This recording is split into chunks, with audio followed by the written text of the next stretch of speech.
피터 러크만 주석서 요한일서 3장 8절부터입니다. 죄를 짓는 자는 마귀에게 속하나니 이는 마귀가 처음부터 죄를 짓기 때문이라. 이 목적으로 하나님의 아들이 나타나셨으니 곧 마귀의 일들을 멸하시려는 것이라. 8절은 죄를 짓는 자는 마귀에게 속하나니 라고 말씀하고 계십니다. 이 말씀을 영적으로 적용해 보겠습니다.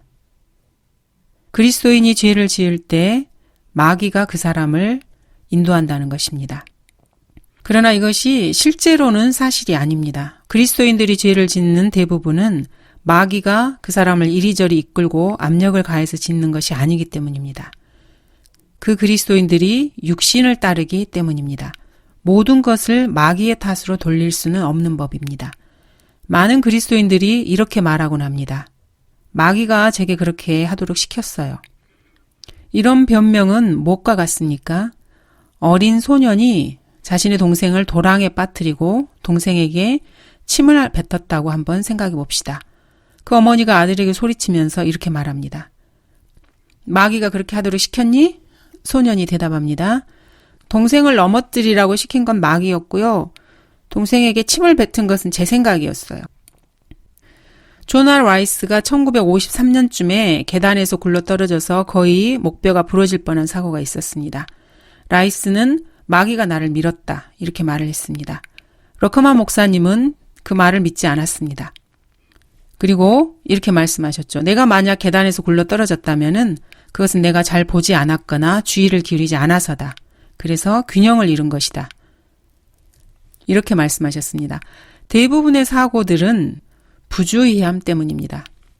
물론 여러분이 스스로를 위대한 영적 거인이라고 여긴다면은 어떤 문제나 사고가 생길 때마다 마귀 탓을 할 것입니다. 예를 들어서 주의 칼이라는 근본주의 신문의 발행자인 쉘턴 스미스는 자신을 미화하는 기사나 문구를 도배해 놓을 뿐만 아니라 매 호마다 자신의 사진을 5장에서 9장까지 실어서 인쇄를 합니다. 즉 자신이 마귀에게 너무나 위협적인 존재라고 생각하기 때문에 마귀가 자신을 해코지하려고 특별하게 역사한다고 믿는 거죠. 물론 로크만 목사님께서는 이런 주장을 조금도 믿지 않습니다. 여러분은 그렇게 위대한 사람들이 아니고 저 역시 마찬가지입니다. 8절에 나오는 처음부터라는 표현이 있습니다. 요한일서 여러 곳에서도 처음이라는 표현이 나옵니다. 요한이 쓰는 이런 처음, 비기닝이라는 표현은 때에 따라서 의미하는 바가 서로 다릅니다. 어떤 사람들은 하나님의 영이 물 위에서 거니시던 창세기 1장 2절 이전에 영원시대라고 생각할 수도 있습니다. 그러나 그렇지 않습니다. 여기에서 말하는 처음부터라는 것은 창세기 1장 이전의 시대가 아닙니다. 왜냐하면은 요한은 요한복음과 그의 서신에서 이 처음이라는 말을 동일 인물인 사탄에게 적용하고 있기 때문입니다. 너희는 너희 아비 마귀에게서 나와서 너희 아비의 정욕을 행하고자 하는도다. 그는 처음부터 살인자였으며 진리 가운데 거하지 아니하였으니 마귀를 처음부터 살인자였다고 말합니다. 그렇다고 해서 이 처음부터라는 표현이 창세기 1장 이전의 영원시대의 처음을 말하는 것은 아닙니다. 요한일서 3장 12절도 보겠습니다. 카인같이 되지 말라. 그는 악한 자로부터 나왔으며 자기 아우를 살해하였으니 무슨 용거로 그를 죽였겠느냐. 여기서는 카인이 그 악한 자, 즉 사탄에게서 나왔다고 말씀하고 있습니다. 성령께서는 이러한 참고 구절들을 알렉산드리아 이단들에게서는 감춰버리십니다. 이들은 첫 번째 살인자가 마귀가 아니라 카인이었다는 사실을 인지하지 못하고 있습니다. 카인은 11, 12절에서 등장합니다. 사탄은 그 누구도 살해한 적이 없습니다. 사탄에게 하나님께서는 죽음의 권세를 주셨을 뿐입니다. 히브리서 12장에 따르면은 마귀는 죽음의 세력을 가진 자입니다. 첫 번째 살인자는 카인입니다. 사탄은 아무도 살해한 적이 없습니다. 그러므로 12절에 있는 그 악한 자로부터 8절의 마귀에게 이런 표현들은 카인이 사탄에게서 나왔다는 말이고 이 사탄은 너희는 너희 아비 마귀에게서 나와서라는 이 말씀과 연결됩니다. 즉 카인의 아비는 사탄인 것입니다. 현대의 라오디케아 시대의 배교자들은 이러한 참고 구절들을 모두 다 놓쳐버렸습니다. 한글 킹제임스 성경의 본문을 수정하고자 하는 소위 말하는 경건하다고 하는 학자들은 이러한 진리들을 깨닫지 못합니다. 이는 성령님께서 본문들을 아주 섬세하게 역사하셔서 이러한 것들을 그들에게 감추고 계시기 때문입니다. 성령께서는 1611년 이후로 이러한 섬세한 작업을 계속해서 해오셨습니다. 수많은 기독교 고등교육기관에서는 가르치는 자들이나 배우는 자들이 이러한 성령의 조명을 전혀 받지 못하고 있습니다. 그들이 성경을 고치려는 마음을 가지고 있기 때문입니다. 요한은 여기서 의를 행하는 자라고 말하고 또 죄를 짓는 자는 마귀에게 속하나니 라고 말하고 있습니다. 요한이 말하는 바는 마귀가 지상에 내려와서 카인처럼 육신을 입고 있는 상황을 말하고 있는 것입니다. 즉 교회 시대가 아니고 대환란 시대를 말하고 있습니다. 그래서 러크만 목사님께서는 요한 1서의 이러한 본문들을 교회 시대가 아닌 교리적으로 대환란 시대에 적용하고 계신 것입니다. 그렇다면 이런 일들은 언제 일어날 것입니까? 8절에 보시면은 이 목적으로 하나님의 아들이 나타나셨으니 곧 마귀의 일들을 멸하시려는 것이라고 말씀하고 계십니다. 사실 이 말씀은 예수 그리스도의 초림 때 지상에서 일어났어야만 한 일입니다. 그러나 초림 때에는 예수님께서 마귀의 일들을 멸하시지 않으셨습니다. 지상에 있는 모든 구원받지 않은 죄인은 갈보리에서 심판을 받았습니다. 사탄도 역시 심판을 받았습니다. 그에 대한 판결이 공포된 것입니다. 또 심판에 대하여라 함은 이 세상의 통치자가 심판을 받기 때문이라고 말씀하고 계시기 때문입니다. 이 세상의 통치자가 심판을 받은 것입니다. 또한 아들을 믿지 않는 자는 하나님의 진노가 그 사람 위에 머물러 있다고 말씀하고 있기 때문입니다. 그러나 이러한 사탄의 역사나 사탄이 하는 일이 예수님 초림 때 멸망당한 것은 결코 아닙니다. 사탄이 앞으로 행할 가장 큰 규모의 일들은 여전히 미래에 속해 있습니다. 요한복음의 몇몇 경우들과 요한 1서의 이 구절들은 대환란에 속한 교리들입니다. 이 구절들을 대환란에 속하지 않게 하면은 바울서신에서 파선하게 됩니다. 요한복음에도 대환란에 적용되는 교리적인 구절들이 있습니다. 진실로 진실로 내가 너희에게 말하노니 죽은 자들이 하나님의 아들의 음성을 들을 때가 오고 있나니 바로 지금이라. 듣는 자들은 살리라. 이는 아버지께서 자신 안에 생명을 지니신 것 같이 아들에게도 생명을 주시어 아들 안에 지니게 하심이라. 또 아버지께서는 아들에게 심판하는 권세를 주셨으니 이는 그가 인자임이라. 이를 이상하게 여기지 말라. 무덤들 속에 있는 모든 자들이 그의 음성을 들을 때가 오나니 선을 행한 자는 생명의 부활로 악을 행한 자는 저주의 부활로 나오리라. 백보자 심판까지의 미래에 있을 일을 예언하고 계십니다. 그리스도인들은 믿음과 선한 양심을 붙들어야 합니다. 그렇지 않으면은 믿음에 대한 선한 양심을 내던짐으로 인해서 파선을 당하기 때문입니다. 9절입니다. 하나님께로부터 태어난 사람은 누구나 죄를 짓지 아니하나니 이는 하나님의 씨가 그 사람 안에 거함이요 또 죄를 지을 수 없는 것은 그가 하나님께로부터 태어났기 때문이라. 본문에서 말하는 그가 누구인지 유의해야 합니다. 본문에서 말씀하시는 하나님의 씨는 썩지 아니할 씨입니다. 이 참고 구절은 조금 위험합니다. 왜냐하면은 예수 그리스도를 지칭하는 하나님의 말씀, 즉 대문자 The Word of God가 아니라 하나님의 말씀, 소문자 The Word of God에 대한 것이기 때문입니다. 문제는 고린도후서에 따르면 하나님의 말씀은 변개될 수가 있습니다. 하나님의 말씀을 변개시킴으로써 이익을 취하는 여러 사람들이 있다고 바울이 기록하고 있기 때문입니다. 그래서 그런지 1880년 이후로 나온 여러 변개된 성서들에서는 이 변개하다, corrupt라는 단어를 삭제시켰습니다. 자신들의 자취를 감추고 싶었던 것입니다. 이런 스스로를 똑똑하다고 생각하며 성경을 믿지 않는 사람들은 제껴두고 좀 더 깊이 들어가 보도록 하겠습니다. 성경 본문을 다룰 때 부정적인 사고의 능력이라고 부르는 것을 한번 활용해 보고자 합니다. 거기에 해당하는 말씀이 나올 때마다 주석가들이 자기가 생각하는 해석을 위해서 성경 본문의 구절 중에서 기록된 단 한 단어라도 바꾸는 자는 전혀 고려할 가치가 없다는 것입니다.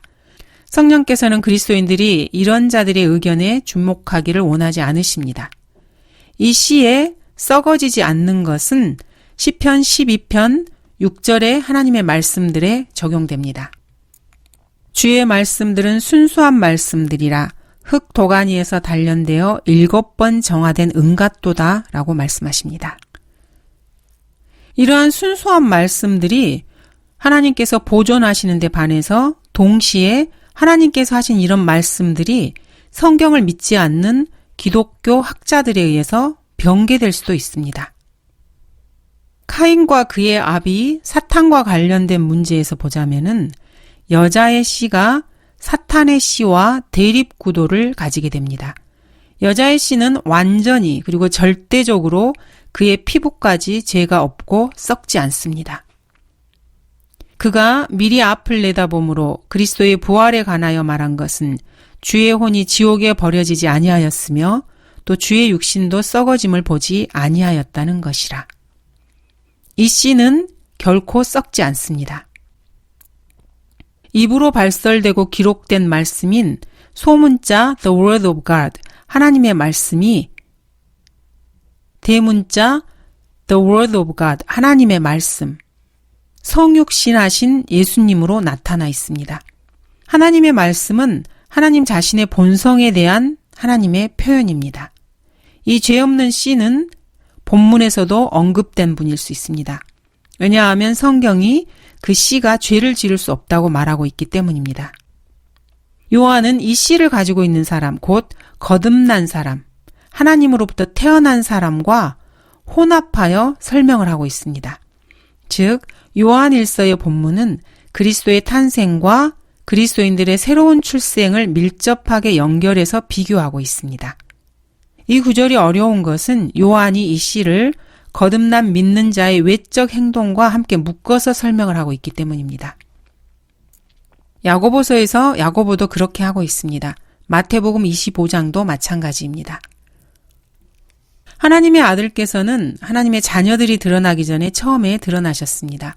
하나님의 아들을 언급하자마자 죄 없는 씨가 등장합니다. 9절에서 말하는 하나님께로부터 태어난 사람은 예수 그리스도 그분 자신에 관한 말씀일 수도 있습니다. 왜냐하면 그분 자신이 육신으로 나타나신 하나님이시기 때문입니다. 9절에서 말하는 죄 역시 거듭난 죄인이 대환란에서 지을 수 없는 하나의 특정한 죄에 대한 언급입니다. 사도 요한의 서신이 어려운 것은 그가 이 서신을 두 방향으로 기록하고 있다는 점입니다. 10절에서는 어떤 사람이 형제들을 음식과 의복으로 채워주지 않는다면 그 사람은 하나님께 속한 자가 아니라고 말하고 있습니다. 요한이 하나님께 속한다거나 마귀에게 속한다 이런 표현을 쓸 때 그는 바울이 그의 사역에서 염두에 두지 않았던 뭔가를 지금 마음속에다 염두에 두고 있는 것입니다. 바울이 마귀에게 속한 사람이라고 표현할 때는 구원받지 않은 죄인들로 그렇게 태어난 사람들을 말하는 것입니다. 바울은 사탄이 그들의 아비라고는 말을 하지 않습니다. 요한 1서에서 보면은 이 서신에서 사탄은 누군가를 낳았고 그들은 초자연적인 출생으로 태어난 자들입니다. 그들은 사탄의 씨입니다. 참고 구절로 마태복음을 보겠습니다. 밭은 세상이며 좋은 씨는 왕국의 자녀들이니라. 그러나 독보리들은 악한 자의 자녀들이요. 악한 자의 자녀들이 있는 것입니다. 이 시대의 그리스도인들에게 거듭난 것은 그 사람의 영입니다. 죄를 짓는 부분은 육신이고 육신의 정욕들이 혼을 거슬러 싸웁니다. 할례받은 혼은 육신이 뿌린 것을 거둘 수 없지만은 지리적으로 볼 때 육신 안에 붙잡혀져 있습니다. 그리고 육신은 그것이 뿌린 것을 거두게 됩니다. 주와 합하는 자는 한 영이라고 말씀하셨지 혼이 한 혼이 되는 것이 아닙니다. 그리스도 안에 있는 새 사람은 아담이 죄 지었을 때 죽었다가 거듭나게 된 영을 말합니다. 성령에 의해 다시 살리심을 받은 이 영은 너희 안에 계신 그리스도시요 곧 영광의 소망입니다. 이 영은 또한 마지막 아담이며 성경은 이를 살려주는 영이라고 정의 내리고 있습니다. 그리스도인은 그의 안에서 온전하며 그분은 그리스도인 안에 계십니다. 옛 본성은 땅에서 나서 흙에 속하고 죄는 새 사람이 아니라 옛 본성 안에서 역사합니다. 로마서를 보면 이 사실이 더욱 분명해집니다. 모든 그리스도인들은 몸 안에 두 사람이 살고 있습니다. 일종의 정신분열 환자와 비슷합니다. 육신이 살고 있고 그리고 예수 그리스도의 영으로 태어난 새 사람, 예수님이 그 안에 살아있는 것입니다. 그리스도인에게 거듭나는 것은 오직 영뿐입니다. 그 몸은 부활할 때까지 거듭나지 않습니다. 내 육신 안에는 선한 것이 거하지 않으며 육신은 썩은 것입니다. 따라서 그리스도인의 육신에 대해서 그리스도인들이 할 수 있는 것이라고는 그것을 땅에 묻는 것입니다. 육신이 사는 동안 쉬지 않고 불평하고 칭얼대기 때문입니다. 육신은 교육할 수도 훈련할 수도 교양 있게 만들 수도 십자가에 못 박을 수도 없습니다. 여전히 육신일 뿐입니다. 2차적 성별과 성화를 해도 그리스도인 안에 있는 육신을 제거해 줄 수는 없습니다. 그리스도인들은 성별을 믿습니다. 그러나 성도들에게 어떤 규율을 만들어서 제약한다고 해서 이러한 육신이 없어지고 완벽한 성별을 이루는 것은 아닙니다. 교회 내에서는 담배를 피는 집사가 있을 수도 있고 주일학교 교사가 옷을 단정하게 입지 않을 수도 있습니다. 찬양대 대원이 공개적으로 담배를 피고 술을 마실 수도 있습니다. 성도들 중에서는 간음하는 사람이 있을 수도 있습니다. 그러나 참된 그리스도의 교회라면은 이런 성도들이 없기를 바랄 뿐입니다. 교회 법이나 규정을 만들어서 이것을 하지 말라, 저것을 하지 말라 이렇게 할 수도 있습니다. 그러나 그런 것들을 한다고 해서 성도들이 영적으로 되는 것은 아닙니다. 예수님께서는 참으로 영은 온하지만 육신이 연약하도다 라고 말씀하셨습니다. 사도 바울 또한 내 안에 곧 내 육신 안에는 선한 것이 거하지 않는 줄을 내가 아노니 라고 하셨습니다. 육신에 대한 해결 방법은 그리스도인이 마음을 올바른 장소에 두고 즉 셋째 하늘에 두고 날마다 육신이 죽은 것으로 여기게 하는 것입니다. 너희도 너희 자신을 정녕 죄에게는 죽은 자요 예수 그리스도 우리 주로 말미암아 하나님께는 산 자로 여기라고 말씀하고 있습니다. 죄에게 죽은 자로 여겨야 합니다. 현대 침례교회나 독립침례교회 성도들에게 이 말씀을 인용한다면은 전혀 형제들에게 도움이 되지 않을지도 모릅니다. 대부분의 침례교회는 회의를 열어서 콩가루가 될 때까지 서로 싸우고 분열을 반복합니다. 요한의 기준에 따르면은 8%에서 10%의 침례교회 회중들이 마귀에게 속한 자입니다. 요한이 교회 시대에 대해서 말하고 있지 않은 것에 대해서 알기 바랍니다. 형제들이 어떻게 사랑해야 하는지를 보여주는 다음 내용을 주지하시기 바랍니다. 10절 여기에서 하나님의 자녀와 마귀의 자녀가 드러나느니라. 의를 행하지 아니하는 자나 자기 형제를 사랑하지 아니하는 자는 누구나 하나님께 속하지 아니하니라. 이는 너희가 처음부터 들은 말씀이 우리가 서로 사랑해야 한다는 것이기 때문이라. 여기서 처음은 요한의 회심자들, 즉 그의 서신을 읽고 있는 사람들이 처음으로 예수 그리스도께서 요한복음 13장에 사신 말씀을 들었을 때를 말합니다. 즉 내가 새 계명을 너희에게 주노니 이는 너희가 서로 사랑하라는 것이라. 내가 너희를 사랑한 것 같이 너희도 서로 사랑하라. 이 말씀을 처음 들었을 때를 말합니다. 8절의 마귀에게는 12절에 그 악한 자로부터와 연결되어 있습니다. 그 사람의 아비가 사탄이라는 것은 그가 믿는 믿음이 아니라 그 사람의 행위로 드러납니다. 카인은 아벨보다 더 많은 믿음이 있었습니다. 그는 아벨보다 먼저 자신의 재물을 가져왔습니다. 카인은 흑인, 유대인 혹은 성경을 거부하는 자의 예표입니다. 아벨은 예수 그리스도의 예표입니다. 이는 내가 경건한 질투로 너희에게 질투를 느낌이라. 내가 너희를 한 남편에게 정혼시켰나니 이는 한 순결한 처녀로 너희를 그리스도께 바치려는 것이라. 나는 뱀이 그의 관계로 이불을 속인 것 같이 너희의 마음도 어떤 방법으로든 그리스도 안에 있는 단순함에서 떠나 부패할까 두려워하노라. 여러분이 이해하든지 이해 못하든지 간에 아벨과 카인은 쌍둥이였습니다. 그런데 그중 하나의 아버지는 아담이 아니었습니다. 카인은 그 악한 자로부터 태어났습니다. 그는 성경에 따르면 마귀에게 속한 자였습니다. 10절에서는 자기 형제를 사랑하지 아니하는 이라고 말씀하고 있습니다. 거기에 더해서 만약 형제를 사랑하지 않으면 거짓말쟁이요 라고 말씀하고 있습니다. 15절에서는 자기 형제를 미워하는 자는 누구나 살인자요. 살인자는 누구나 영원한 생명이 그의 안에 거하지 않음을 너희가 아느니라 이렇게 말하고 있습니다. 카인은 자기의 형제 아벨을 미워했습니다. 따라서 그 아비가 사탄이라는 결론으로 이어집니다. 자, 이것이 교회 시대에 해당하는 본문이겠습니까? 그렇지 않습니다. 바울과 바나바가 심하게 다투고 서로 멱살을 잡을 지경이 되었을 때 그들이 그렇게 했다고 해서 처음에 거듭남이 취소되고 갑자기 그들의 영적 아버지가 바뀌는 것입니까? 그렇지 않습니다.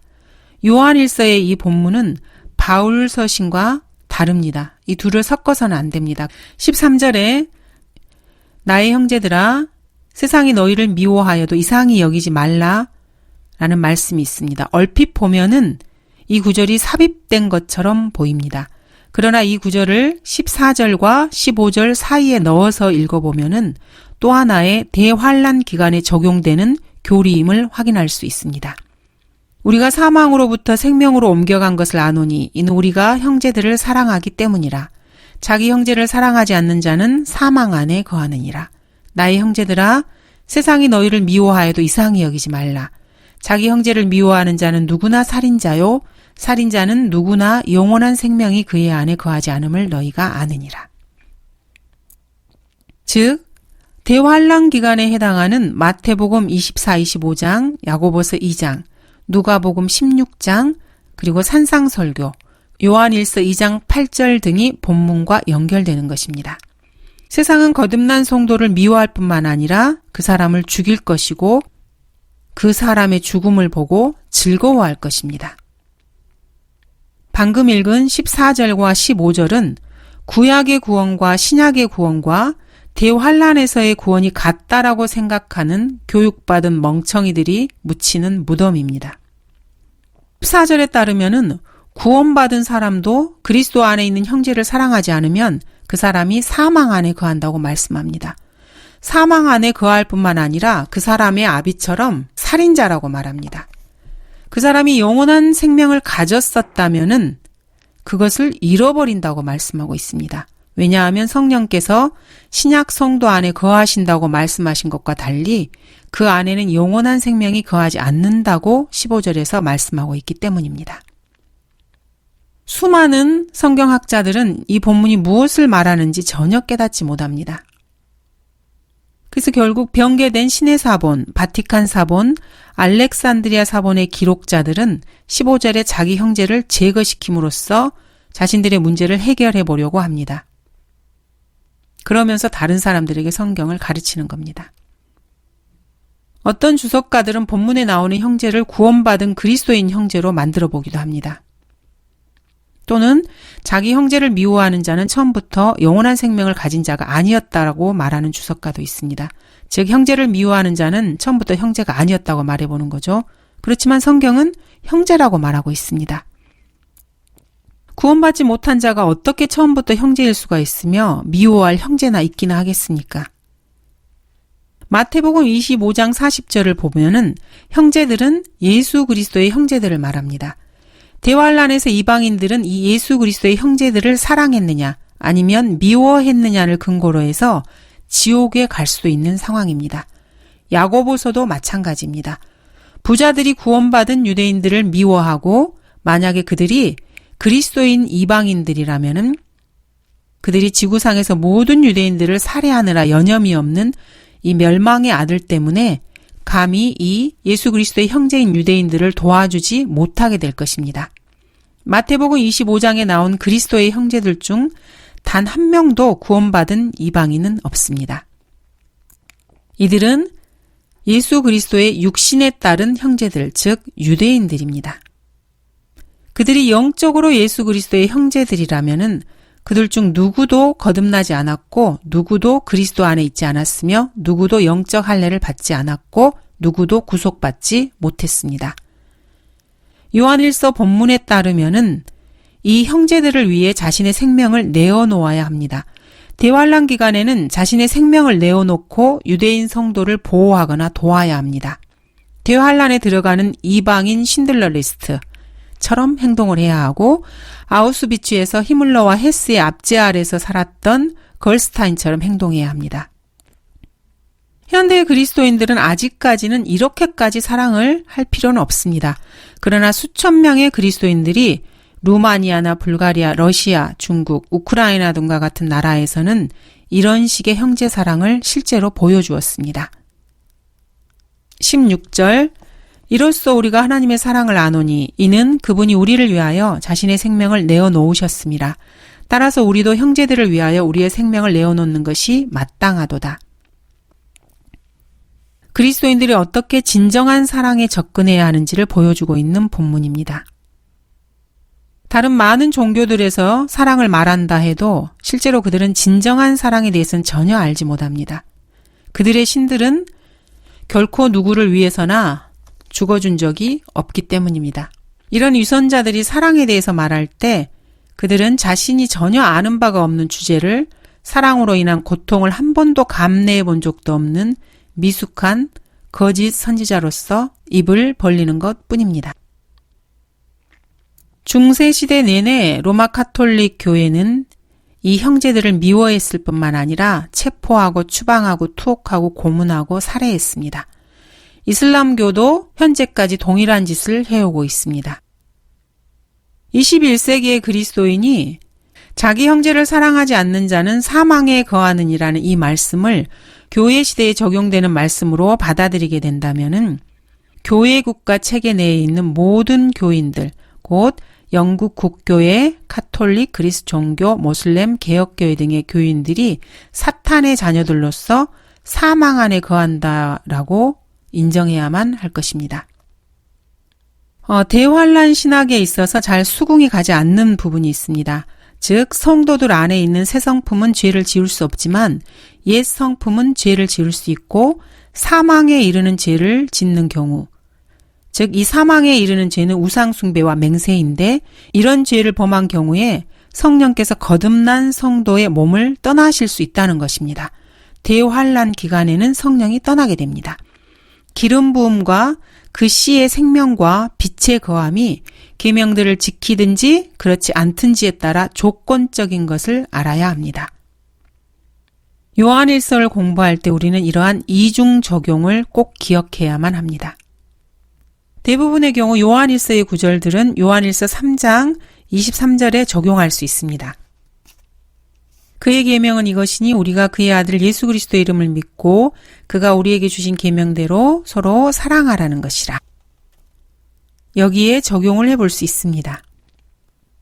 그렇지만 적용할 수 없는 부분도 있습니다. 이렇게 오버랩되는 이중 적용을 잘 해야 구덩이에 빠지지 않습니다. 즉 하나님의 계명들을 지키며 예수 그리스도의 증거를 가진 자들과 싸우러 나가더라. 대환란에 해당하는 것입니다. 행위와 믿음 체계로 구원을 받는 것입니다. 여기에 성도들의 인내가 있으며 여기에 하나님의 계명들과 예수의 믿음을 지키는 자들이 있느니라. 계명을 지키고 예수님에 대한 믿음을 지켜야 하는 것입니다. 모두 대환란 구절에 해당하는 구절들입니다. 요한일서를 공부할 때는 대환란 기간에 적용되는 구절들을 잘 다루어야 합니다. 아예 맹세하지 말라. 하늘로도 말지니 이는 그곳이 하나님의 보좌임이요. 대환란 기간에는 맹세를 해서는 안 됩니다. 지옥에 갈 수도 있기 때문입니다. 나의 형제들아 무엇보다도 맹세하지 말라. 하늘로도 말고 땅으로도 말며 어떤 다른 맹세로도 말지니라. 다만 너희는 예할 것은 예하고 아니라 할 것은 아니라 하여 정죄에 빠지지 않도록 하라. 3장 17절입니다. 누가 세상에 재물을 가졌는데 자기 형제의 궁핍한 것을 알면서도 그를 동정하는 마음을 닫으면 어찌 하나님의 사랑이 그 안에 거하겠느냐. 나의 어린 자녀들아, 우리가 말이나 혀로 사랑하지 말고 행동과 진리로 하자. 이로써 우리가 진리에 속한 줄 알고 또 그분 앞에서 우리의 마음을 확고히 하리라. 7절에 형제의 궁핍함을 알면서도 동정하는 마음을 닫으면은 하나님의 사랑이 그 안에 없다고 말씀하고 있습니다. 이 구절은 야고보서 1장과 마태복음 25장을 푸는 열쇠입니다. 마태복음 25장을 보겠습니다. 여기 내 형제들 가운데서 가장 작은 자 하나에게 한 것은 곧 나에게 한 것이니라. 대환란 기간에 예수 그리스도의 형제인 유대인들에게 한 것이 바로 예수님께 한 것과 같다는 말씀입니다. 야고보서를 보겠습니다. 낮은 형제는 자기의 높여짐을 기뻐하고 부한 형제는 자기의 낮추어짐을 기뻐할지니 이는 그가 풀의 꽃처럼 시들어질 것이기 때문이라. 해는 타는 열기로 솟자마자 풀을 마르게 하므로 풀의 꽃이 떨어져서 그 모양의 아름다움이 사라지나니 부자도 그의 길이 이와 같이 쇠잔하리라. 대환란 때 부자들은 예수 그리스도의 제 이름으로 인해서 꽃처럼 떨어지고 쇠잔하게 될 것입니다. 그러나 가난한 형제들은 높여지게 될 것입니다. 18절 나의 어린 자녀들아 우리가 말이나 혀로 사랑하지 말고 행동과 진리로 하자. 이 구절은 야고보서 2장 5에서 7절과 정확한 짝입니다. 나의 사랑하는 형제들아 경청하라.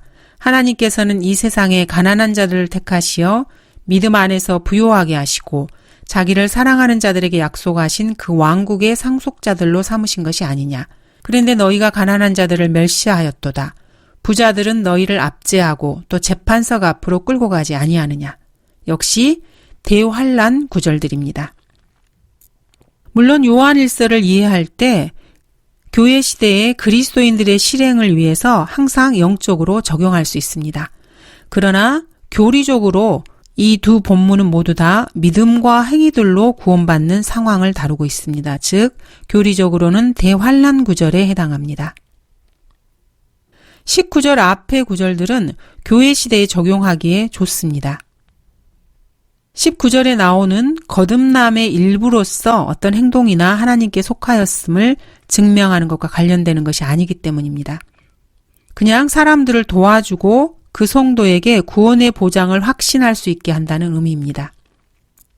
이 구절은 그냥 사람들을 도와주는 것이 그 성도에게 구원의 보장을 확신할 수 있게 해준다는 그런 의미입니다. 19절 이로써 우리가 진리에 속한 줄 알고 또 그분 앞에서 우리의 마음을 확고히 하리라. 20절 보겠습니다. 이는 만일 우리 마음이 우리를 정죄한다면 하나님은 우리 마음보다 더 크시고 모든 것을 아시기 때문이라. 사랑하는 자들아, 만일 우리 마음이 우리를 정죄하지 아니하면 우리가 하나님 앞에 담대함을 얻고 무엇이든지 구하는 것을 그에게서 받나니 이는 우리가 그의 계명들을 지키고 그의 목전에 기쁨이 되는 일들을 행함이라. 요한은 다시 교회 시대에 해당하는 바울 서신의 맥락에서 서신을 기록하고 있습니다. 요한은 바울 서신을 다 읽었습니다. 요한은 그리스도인들이 올바로 살면 그 마음이 정죄하지 않을 것이라고 말합니다. 그리고 기도의 응답의 약속을 능히 주장할 수 있다고 말하고 있습니다. 무엇이든지 구하는 것을 그에게서 받나니 라고 말하고 있기 때문입니다. 구원은 값이 없지만 기도 응답은 대개 행위에 달려 있음에 주목해야 합니다. 이는 우리가 그의 계명들을 지키고 라고 말씀하고 있습니다. 기도 응답의 부정적인 조건과 긍정적인 조건이 있음을 유의해야 합니다. 특정한 행동들을 하지 않으면은 계명들을 지키는 것만으로는 충분하지 않습니다. 성경은 그의 목전에 기쁨이 되는 일들을 행함이 필요하다고 말씀하십니다. 이것은 세상과 성별한 삶과 정결한 삶이 그리스도인의 삶의 전부가 아니라는 뜻입니다. 많은 현대 율법적인 근본주의자들은 그렇게 생각하는 경향이 있습니다. 우리가 하나님께 기쁨이 되는 일들을 행해서 하나님께서 직접적으로 명령하시지 않은 것도 많습니다. 우리가 하나님께 뭔가를 행해서 기쁨이 되는 일들인데 그것이 직접적으로 하나님께서 명령하지 않은 그런 일들도 많이 있습니다. 예를 들어서 자신의 수입의 35%를 하나님께 드리기, 헌금으로 해외 선교사를 지원하는 일, 전도지 나눠주기, 거리설교, 성경 가르치기, 건전하고 훌륭한 교회를 지원하기, 교회에서 정치놀이 하지 않기, 이런 것들, 필요할 때는 입을 다물어 덕을 세우는 것 등입니다. 그의 계명은 이것이니 여기에서 이것은 사실 복수입니다. 우리가 그의 아들 예수 그리스도의 이름을 믿고 또한 그가 우리에게 주신 계명대로 서로 사랑하는 것이다. 이것입니다. 복수입니다. 다음에도 복수의 계명들이 나옵니다. 23절 그의 계명은 이것이니 우리가 그의 아들 예수 그리스도의 이름을 믿고 그가 우리에게 주신 계명대로 서로 사랑하라는 것이라. 23절에서 우리는 아직 예수 그리스도를 믿지 않은 구원받지 않은 자를 가리킵니다. 요한이 이 서신을 썼을 때 그는 구원받지 않았습니까? 아니면 믿음을 중단한 것입니까? 요한이 믿는 자들에게 그리스도를 믿으라고 말하는 부분을 한번 읽어보십시오. 자, 보시면은 내가 계속해서 믿으면 너는 하나님께 속한 자이지만 너는 하나님께 속한 자이고 그리스도 안에 거하는 자이다. 그러나 만약 내가 믿기를 중단하거나 죄를 지으면 너는 잃어버린 바 되고 처음부터 온전히 믿은 게 아니다. 요한일서 4장 21절 하나님을 사랑하는 자는 자기 형제도 사랑하여야 하느니라. 자, 이것에 불순종하면은 그 사람은 하나님께 속한 자가 아니라는 뜻입니다.